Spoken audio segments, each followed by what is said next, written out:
Hey everyone, my name is Brendon Carlson, here for doing that small group communications presentation. So for the first question is, how do men and women differ in terms of how they interact in groups? I think there's really not many big differences. I think like some stereotypes, obviously there's men are more outgoing, outspoken, interrupt, things along those lines. And then women are more shy or less likely to communicate with others, especially if there's men involved. But obviously those can change per person and who they are. But those are just kind of things I thought of. Second question, how can gender, ethnicity, and culture impact communication in small groups?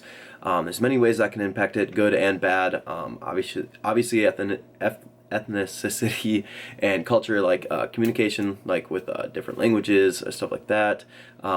But on the other side, like culture, you can get different views, different perspectives in a way that can make the actual like work and group better, more creative, more just different overall, and you can get different viewpoints for what you're doing.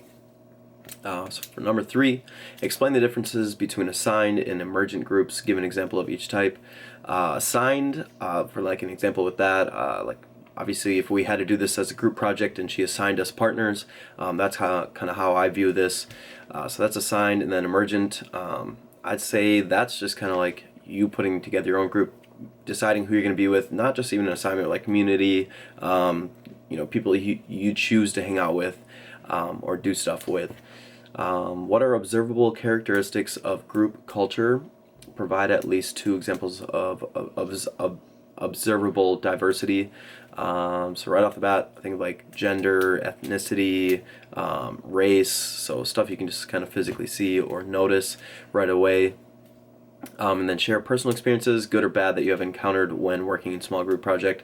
I personally, I guess it matters in my group, because when I have a good group, people that I'm comfortable with, I really like doing group projects. It works well, like people communicate well, like I really do enjoy it, especially people's schedules, you can meet, you can do the stuff.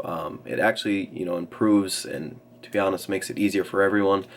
But when you get a small group, when you got people who aren't really good at communicating, aren't putting in the work, the effort, and it just kind of makes it very difficult to work with, and you can't control that a lot of times, so it gets very difficult. So I would rather not work in a group unless I really know the people or know that I'm going to be comfortable around them. That's just kind of how I feel on that. But thank you guys so much, and have a good day, guys.